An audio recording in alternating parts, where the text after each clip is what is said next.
तर बालगंधर्वच्या प्रयोगाला पु ल देशपांडे आले होते, सुनीताबाई आल्या होत्या, सुनीता देशपांडे आणि श्रीराम लागू आले होते. नंतर सुना येती घरा नावाचा सिनेमा मी केला ए राधास्वामींबरोबर. म्हणजे लोक किती भेटायची आणि सांगायची की अरे तू आकांक्षा आहेस ना आबाळमयातली. डबिंगच्या पण ऑडिशन्स होतात, म्हणजे त्या आवाजाच्या जवळ जाणारे 4 आवाज यांची ऑडिशन होते. दिग्गज व्हॉइसिंगमधली फार दिग्गज मंडळी होती. म्हणजे विनोद कुलकर्णी आहे, उदय काका होता, मेघना एरंडे होती, मग त्याच्यानंतर करण त्रिवेदी, अमित त्रिवेदी, अशी फार मोठी मोठी नावं. पूर्वी आमचं डब करत असताना आम्ही फॉर एक्झाम्पल हे इससे बच्चो ये क्या कर रहे हो हे जे होतं त्याच्यामध्ये थोडंसं ड्रामॅटिक म्हणजे थोडंसं ड्रामा होता. वरती मी डोरा दी एक्सप्लोरर नावाची सिरीज मी डब करायला सुरुवात केली, ज्याच्यामध्ये बूट्सचा व्हॉइस माझा होता, जी बरीच गाजली. हे किती इम्पॉर्टंट आहे ॲज अन ॲक्ट्रेस की तुमच्याजवळ ॲडिशनल स्किल असणं. पण अँकरिंगमध्ये पण खूप गोष्टी आहेत. आता गेम शो होस्ट करणं इज ऑल्सो अँकरिंग. किंवा आता आपण जर मी एक ॲक्ट्रेस आहे स्वतःमध्ये, तर मला कुठल्याही माध्यमात टाकल्यानंतर मला त्याच्यामध्ये अकोमोडेट होता आलं पाहिजे. पण जे आउटसायडर्स असतात, ज्यांना काहीच माहीत नसतं या फील्डमध्ये कसं यायचं, कामं कशी मिळवायची, त्यांना तुम्ही तुमच्या आतापर्यंतच्या एवढ्या वर्षाच्या एक्सपिरियन्सवरून काय सांगाल? आणि या फील्डमध्ये असं म्हणतात की ॲक्टर म्हणून तुम्ही 4 पैसे किंवा नट म्हणून तुम्ही 4 पैसे कमी असलात तरी हरकत नाही, पण माणूस म्हणून तुम्ही बेटर असणं गरजेचं आहे. बिकॉज जे लोक अनेक वर्ष काम करतात त्यांच्याबरोबरही फ्रॉड होत असतात, पण ते वेगवेगळ्या पद्धतीतले असतील. की रोल तुम्हाला एक सांगितला जातो, एक कमिट केला जातो आणि तो तसा नसतोच. हा पण फ्रॉडच झाला ना एक आर्टिस्ट बरोबर. किंवा तुम्हाला एक पैसे कमिट केले जातात, नंतर काहीतरी गडबडच होते, ते तसे केलेच जात नाहीत, वेळेत दिलेच जात नाही. हा तर एक वेगळा संबंधच मुद्दा आहे म्हणा. सोशल मीडियावरनं तुम्हाला सतत दिसत राहतं की अरे हा तर माझ्या नंतर आला होता, ह्याला काम मिळतं यार, किंवा अरे ह्याला काम मिळतंय, किंवा यार मला का मिळत नाहीये, अरे यार इतक्या सिरियल्स चालल्यात, मी कुठे आहे.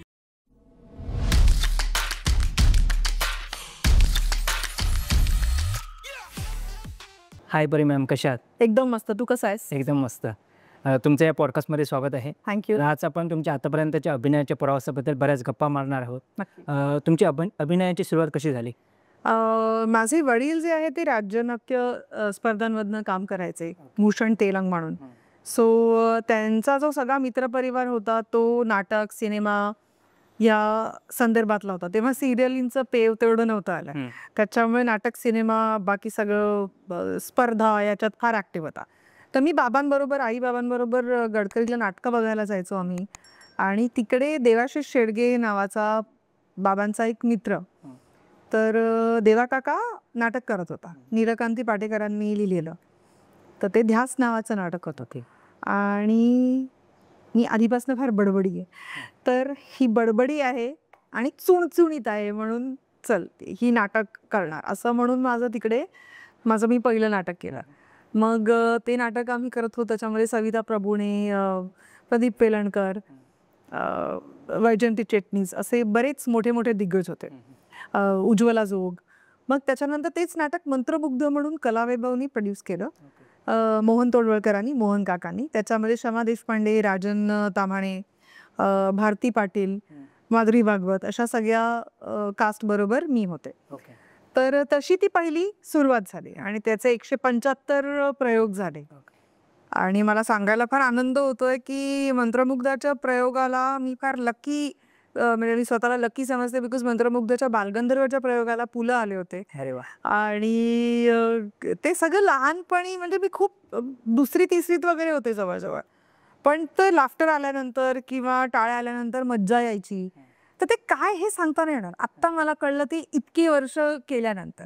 तर बालगंधर्वच्या प्रयोगाला पु ल देशपांडे आले होते, सुनीताबाई आल्या होत्या, सुनीता देशपांडे आणि श्रीराम लागू आले होते. आणि पुलंनी स्वतः माझं कौतुक केलं होतं की फोटो काढायला जेव्हा आम्ही बसलो होतो सगळेजण, तेव्हा म्हणाले की तू खाली नाही बसायचंच, कारण मी अशी खाली बसले होते, आणि तू खाली नको बसूस, तू फार छान काम करतेस, तू असं वर बस, असं म्हणून पुलंनी मला असं स्वतः मांडीवर बसवलं. तर तो फार मोठा आणि फार इम्पॉर्टंट क्षण आहे माझ्या आयुष्यातला.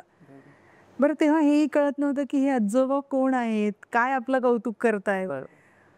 जेव्हा मोठं झाल्यावर मला कळलं हे आजोबा कोण आहेत आणि काय, तेव्हा कलावैभव आणि सुयोगची ऑफिसेस, म्हणजे ह्याला होती आपल्या शिवाजी मंदिरच्या बॅक साईडला सगळी ऑफिसेस होती सगळ्या नाटक कंपन्यांची.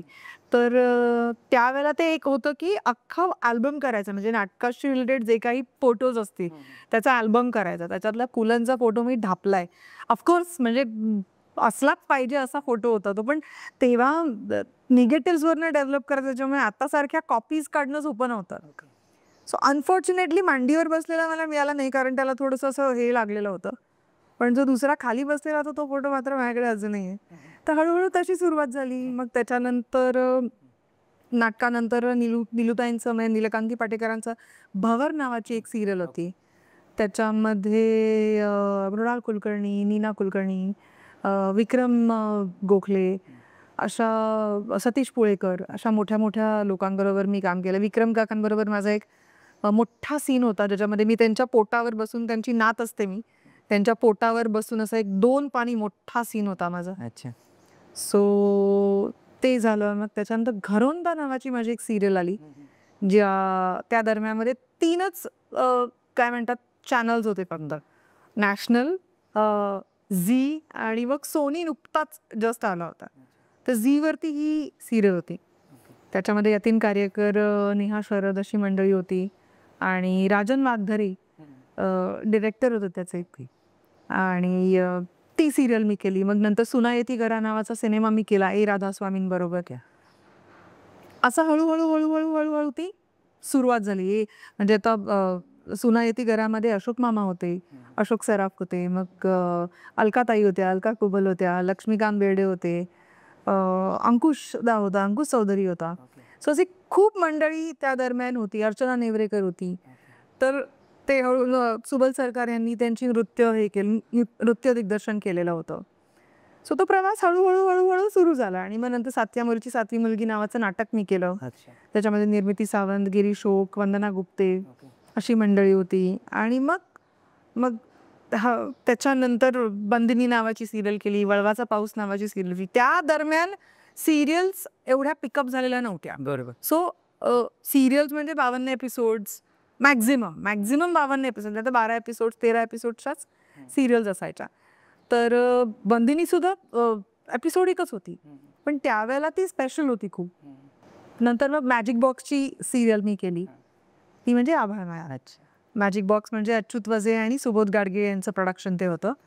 आणि मग आभाळ मायाचे 100 एपिसोड्स मी केले. त्यावेळेला 100 एपिसोड्स म्हणजे खोटी गोष्ट झाली फार, की 100 एपिसोड्स आम्ही केले होते. आणि मग हळूहळू तो प्रवास सुरू झाला. ओके. आभाळ मायाविषयी मी वेगळं काही बोलायची अर्थात गरज नाही.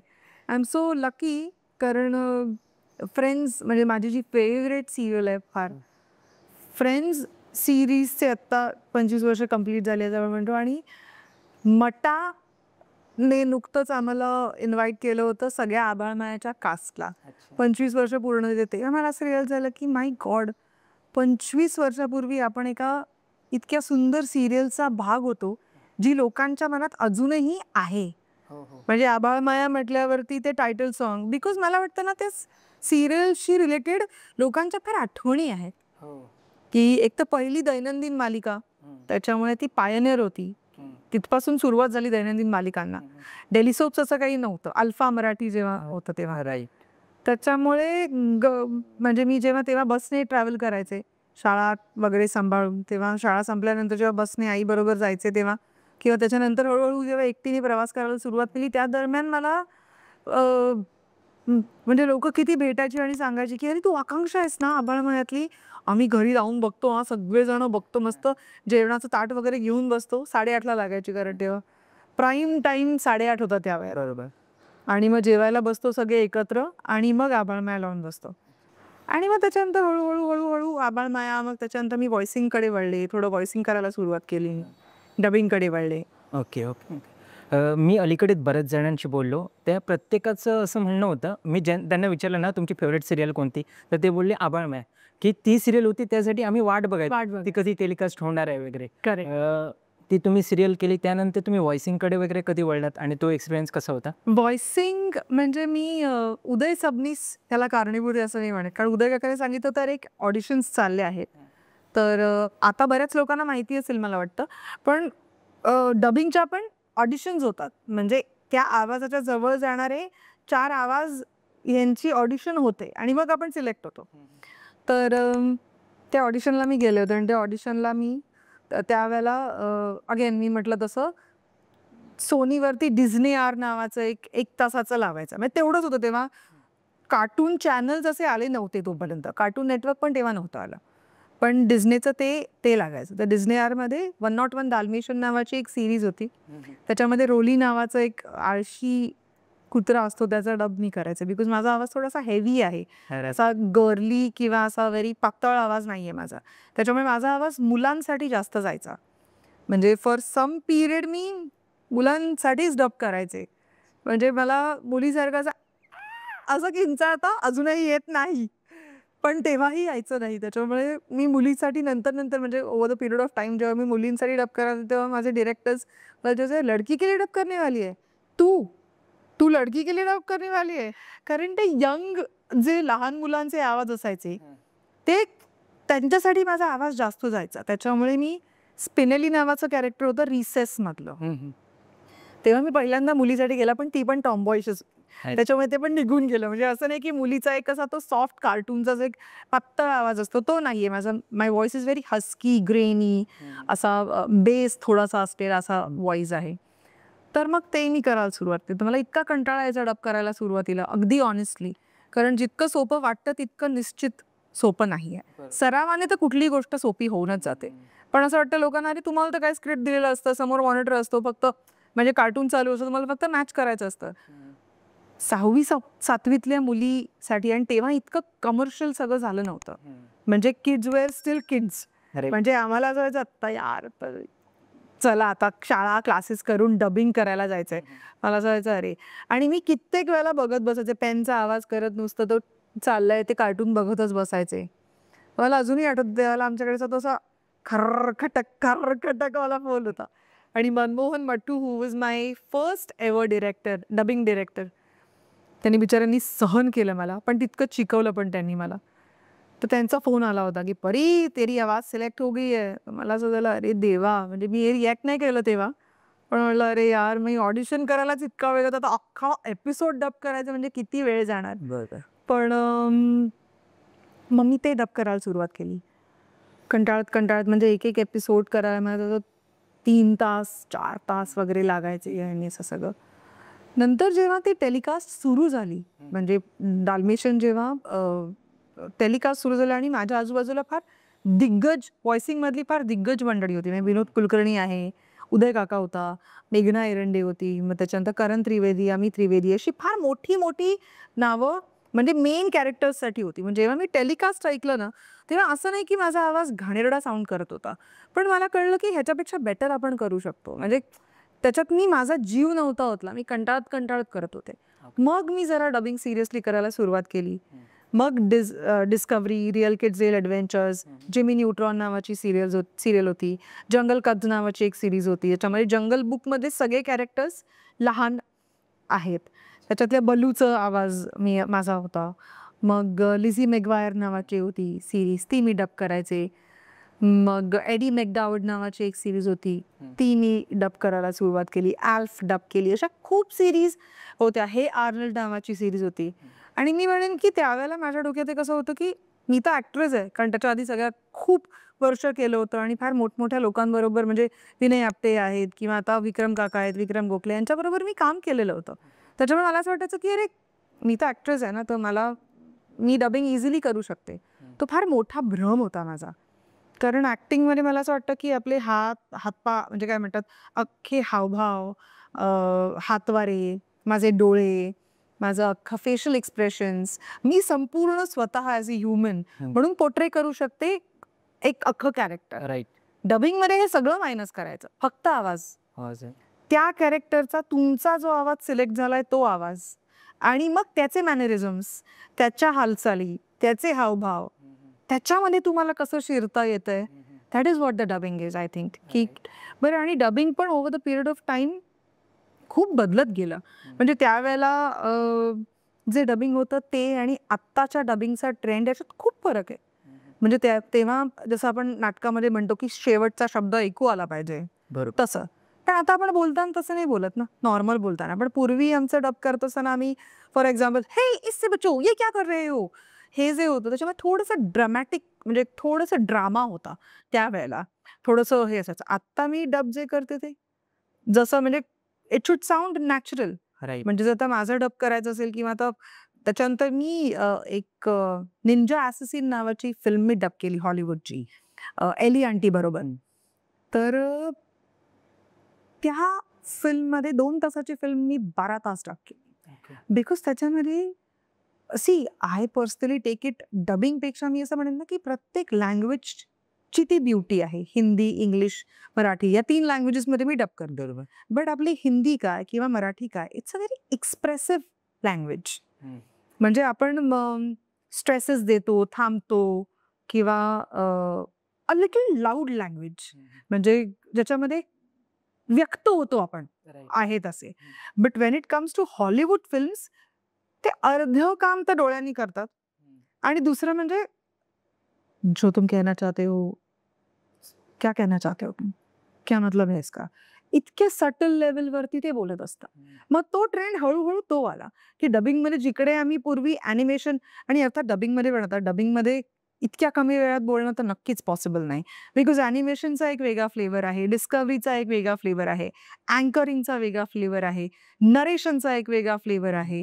त्याच्याच बरोबर आपण म्हणू आता फिल्म्स ज्या थिएटर रिलीज आहेत त्याचा एक वेगळा फ्लेवर आहे. म्हणजे अगदी सोप्या भाषेत सांगायचं तर पुष्पाचा फ्लेवर लाऊड आहे.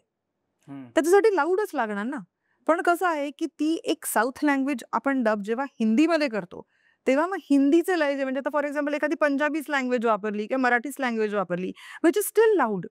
पण तो एक फ्लेवर आहे त्याचा. अडॅप्टेशन आहे. लोकांना फार बऱ्याच वेळेला म्हणजे मी अजून पण म्हणते, की जेव्हा आपण स्क्रिप्ट डब करतो किंवा पुस्तकांचे जेव्हा अनुवाद होतात, तेव्हा ट्रान्सलेशनपेक्षा आय थिंक इट्स अडॅप्टेशन. की एखादी गोष्ट जी इंग्लिशमध्ये व्यक्त केली गेली आहे, ती मराठीमध्ये व्यक्त करत असताना मराठीचे फ्लेवर्स किंवा हिंदीचे फ्लेवर्स आले पाहिजेत.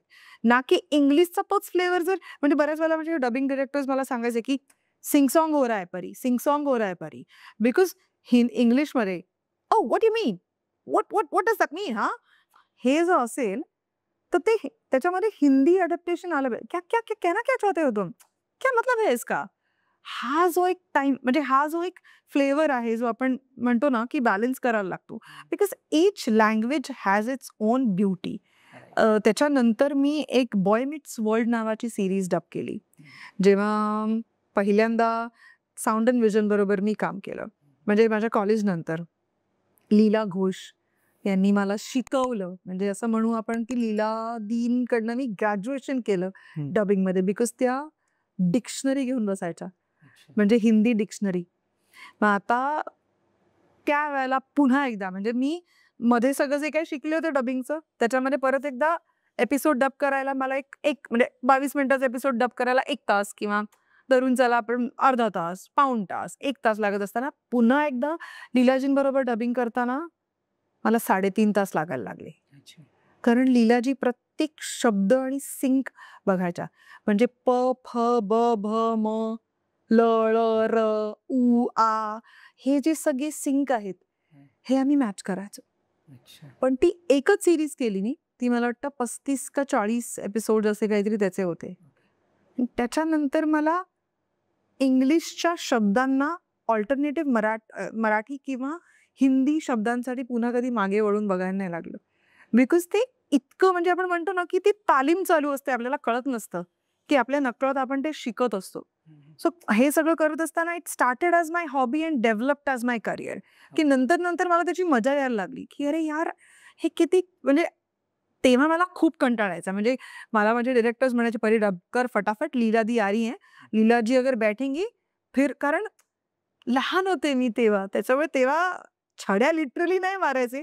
पण लीलादींनी इतक्या प्रेमाने, इतक्या पेशन्सने गोष्टी शिकवल्या, ज्या आयुष्यभरासाठी आहेत माझ्याकडे आत्ताही. म्हणजे ते कधीच जाणार नाही. म्हणजे आता I am so grateful to her, की त्या गोष्टी करायला इतका वेळ लागला. ती मजा हळू मला यायला लागली डबिंगमध्ये. आणि मग नंतर त्याही पिरियडमध्ये मग नंतर मी हळू तेव्हा पण नेटफ्लिक्स, Amazon तेव्हा तितकं नव्हतं. म्हणजे आता जितके OTT आहेत, तेव्हा OTT तेव्हा नव्हतं. तेव्हा फक्त कार्टून चॅनल्सच होते. सो कार्टून नेटवर्क आलं, मग त्याच्यानंतर डिझनी नंतर आलं मला वाटतं, बऱ्याच नंतर आलं. पण कार्टून नेटवर्क आहे, पोगो आहे, मग निकलोडियन आहे. मग निकलोडियनवरती मी डोरा दी एक्सप्लोरर नावाची सीरीज मी डब करायला सुरुवात केली. ज्याच्यामध्ये बूट्सचा व्हॉइस माझा होता, जी बरीच गाजली. म्हणजे बऱ्याच लोकांच्या लक्षातही राहिली. सो मी असं म्हणेन की ॲक्टिंगमध्ये मी म्हणत असताना जेव्हा मी म्हणायचं की अरे मी तर ॲक्ट्रेस आहे मला हे, पण नंतर डबिंगमध्ये काम करत असताना मी इतकी समरसून गेले त्याच्यामध्ये, त्या डबिंगमध्ये, की माझी प्रत्येक कॅरेक्टर्स माझ्या लक्षात आहे. प्रत्येक कॅरेक्टर्सचे एपिसोड्स माझ्या लक्षात आहे. प्रत्येक कॅरेक्टर्स बरोबर जे काही झालेलं आहे ते माझ्या लक्षात आहे. आणि हीच आठवण सांगताना आय विल टेल यू की बॉय मीट्स वर्ल्ड नावाची जी सीरीज मी केली, ज्याच्यामध्ये कोरी नावाच्या मुलाचं डबिंग करायचे. तर over the period of time 40 episodes नंतर त्याचे अजून पुढचे 40 एपिसोड झाले होते. पण मुलगा असल्यामुळे त्याला कंठ फुटतो ना, त्याच्यामुळे त्याचा आवाज चेंज होणार होता. तर मी इतकी अपसेट झाले होते ना. मला अजूनही आठवतं की लीलाजींच्या केबिनमध्ये कबीर बेदी आणि लीलाजी बसल्या होत्या. म्हटलं यार लीला दी यार मुझे एडम्स ॲपल नहीं आ सकता क्या? तर त्या इतक्या हसल्या होत्या. तुम्हाला तुम्हें कैरेक्टर्स प्ले करने के लिए एडम्स ॲपल चाहिए. म्हटलं मेरा आवाज कैसे चेंज होगा फिर? पण फॉर्च्युनेटली और अनफॉर्च्युनेटली म्हणजे जोपर्यंत मी एपिसोड डब केले तोपर्यंतच ती सिरीज राहिली. त्याच्या पुढे अनफॉर्च्युनेटली ती सिरीज डब नाही झाली. म्हणजे दुसऱ्या कोणीच ती डब नाही केली. आणि माझ्या हट्टाखातर लीलाजींनी त्या मोठ्या मुलाच्या आवाजासाठी पण माझं ठीक आहे तुझं ऑडिशन देणं आहे ना देईल. असं झालं मलाच डब करायचंय. म्हणजे म्हणजे इतके आपण कनेक्ट होतो ना त्या कॅरेक्टर बरोबर की ह्या कॅरेक्टरला मी शेपअप केलंय. मी ॲज अ ह्युमन माझं काय म्हणतात परी म्हणून मी माझा एसेन्स त्याच्यात टाकलाय. आणि आता तिसरं कोणतरी येऊन ते डब करणार is as good as doing a replacement. Right. की एक कॅरेक्टर आपण उभं करायचं आणि आता तिसरंच माणूस कोणतरी येऊन करणार. It is so I was not ready for it. Then I realise की आपण ह्या सगळ्या डबिंगच्या कॅरेक्टर्समध्ये पण तितकेच इन्व्हॉल्व्ह होतोय. मी तर इन्व्हॉल्व्हच होते अजून पण माझ्या प्रत्येक कॅरेक्टर्समध्ये. ओके. हे किती इम्पॉर्टंट आहे ॲज अन ॲक्ट्रेस की तुमच्याजवळ ॲडिशनल स्किल असणं, की कारण काही वेळा असं होतं की काही वेळा कामं नसतात ॲक्टिंगची. बरोबर. त्यामुळे ॲक्टर्स फ्रस्ट्रेटेड होतात. बरोबर. ते कामच नाही. बरोबर. तर जर तुमच्याजवळ असे ॲडिशनल स्किल असतील तर तुम्हाला तुमच्या करिअरला ती हेल्प होते. डेफिनेटली. जसं तुम्ही हे पण अँकरिंग पण करता. बरोबर. तर तो एक्सपिरियन्स कसा होता? अँकरिंगमध्ये मी म्हटलं की मी खूप अँकर केल्या, म्हणजे खूप सिरीज अँकर केल्या मी. विधिलिखित नावाची केली, मग त्याच्यानंतर सुगरण केली, त्याच्यानंतर आडम तर नाही, काय राम राई साई सुट्टू नावाची अशी एक मी आणि आई सॉलिड टीम नावाची तेव्हा अँकरिंग मी करायचे ETVवरती. तिथपासून सुरुवात झाली ती. पण अँकरिंगमध्ये पण खूप गोष्टी आहेत. आता गेम शो होस्ट करणं इज ऑल्सो अँकरिंग, किंवा आता आपण जे कॉन्व्हर्सेशन करतो, इंटरव्ह्यूज घेणं, ते सुद्धा अँकरिंग आहे. तर मी मोगरा फुलला नावाच्या मी मराठी चॅनलवरती एक मोगरा फुलला नावाच्या सिरीजसाठी मी अँकरिंग करत होते. तर मला काही वेळेला कंटाळा यायचा, बिकॉज त्याच्यामध्ये इतक्या ब्रँचेस होत्या. म्हणजे त्याच्यावरती काय म्हणतात मेडिकल रिलेटेड लोकं बोलायला यायची, किंवा तुम्हाला करिअर वाईज कुठलं काय केलं पाहिजे ते बोलायला लोकं यायची, फर्निचर रिलेटेड यायची, ज्योतिष रिलेटेड यायची, खूप गोष्टी यायची.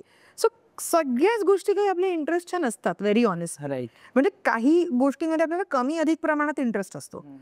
तर ज्योतिष मी एक सांगते की अँकरिंगचं कसं गोष्ट मी हे केलं, मला एक तर डोक्यात असतं की एखादी गोष्ट, म्हणजे मी जेव्हा कॅमेरा समोर असते तेव्हा सगळ्यात इम्पॉर्टंट, जेव्हा मी कॅमेरा समोर नसते किंवा मी प्रेक्षक म्हणून एखादी गोष्ट बघत असते, तेव्हा कुठली गोष्ट मला भावते ही गोष्ट मी लक्षात ठेवते. आणि मला असं होतं ही गोष्ट मला ह्या ॲक्टरची किंवा ॲक्ट्रेसची कनेक्ट झाली होती. मग ती गोष्ट मी इम्प्लिमेंट करायचा प्रयत्न करते माझ्यात, जेणेकरून माझा ऑडियन्स माझ्याबरोबर कनेक्ट होईल. राईट. जसं आता प्रशांतांचं अँकरिंग आपण म्हटलं तर आपल्याला फार फ्लोई वाटतं, असं बिकॉज आपल्याला वाटतं की अरे किती ओघवत आहे हे. म्हणजे अँकरिंग करत असताना किंवा एखादा पदार्थ बनवत असताना मध्येच कॉन्व्हर्सेशन करणं, तर तो कनेक्ट राहतो ऑडियन्स मधला. तर ते मी स्वतः करायला इम्प्लिमेंट करायला सुरुवात केली. आणि ॲज अ पर्सन मला असं झालं की काही वेळेला तर ज्योतिष, जसं मी म्हटलं की विधिलिखित मी अँकरिंग जेव्हा करायचे तेव्हा राशी भविष्य जेव्हा ते सगळ्या राशींचं वाचायचे तेव्हा मला काही करायला नसायचं. तर काही वेळेला कंटाळा यायचा त्याचा, कारण ते माझ्या इंटरेस्टचा भाग नव्हता. किंवा काही लोक ज्योतिषांना जे प्रश्न विचारतात तसे प्रश्न जेव्हा विचारायचे तेव्हा त्यांची काय म्हणतात कुंडली किंवा त्यांची पत्रिका बघून जेव्हा ते सोल्युशन द्यायचे तेव्हा मला काय काय असं व्हायचं की अरे मला कंटाळा येतोय ह्याच्यामध्ये. Then I asked myself की आत्ता जर मी इथे आहे, अँकरिंग करते आहे, माझ्या नशिबाने एक अशी इन्फॉर्मेशन जी माझ्या इंटरेस्टची नसेल, म्हणजे मला त्याच्यात इंटरेस्ट जरी नसला तरी सुद्धा अ, ही इन्फॉर्मेशन मला मिळते, जी एखाद वेळेस मी स्वतःहून जाऊन त्याचा अभ्यास करणार आहे का, किंवा हे स्वतःहून जाऊन हे शिक्षण मी घेणार आहे का, किंवा ज्योतिषीमध्ये मी मास्टरी करणार आहे, किंवा होमिओपॅथी किंवा नॅचरोपॅथीमध्ये मी काही शिकणार आहे का, तर उत्तर नाही आहे त्याचं. तर मला असं होतं की मग ही माहिती जी मला आयती समोरनं मिळते त्याचा जर मी युटिलाइज नाही केलं तर तो अख्खाच जे अँकरिंग सेशन आहे ते as a human, as a person माझ्यासाठी वेस्ट आहे. ती इन्फॉर्मेशन तुम्हाला नाही मिळाली आहे त्याच्यात.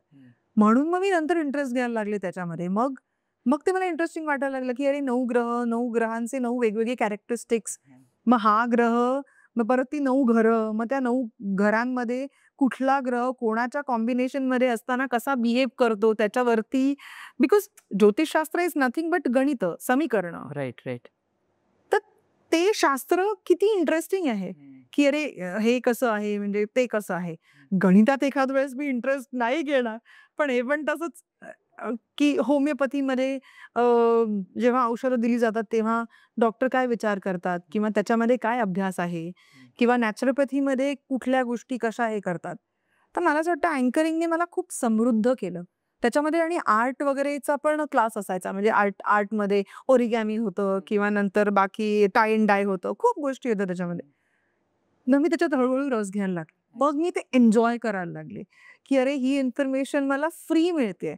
म्हणजे ज्या गोष्टींसाठी शिक्षण घेण्यासाठी किंवा त्याचा कोर्स करण्यासाठी मला पैसे देऊन एखादी गोष्ट करावी लागेल, तर ही तुझ्या इंटरेस्टची भाग नसली तरी जितकं मला घेता येते, जितकं मला मजा येते, ते मात्र मी निश्चित स्वतःकडे ठेवलं आणि मला मजा आली त्याच्यामध्ये.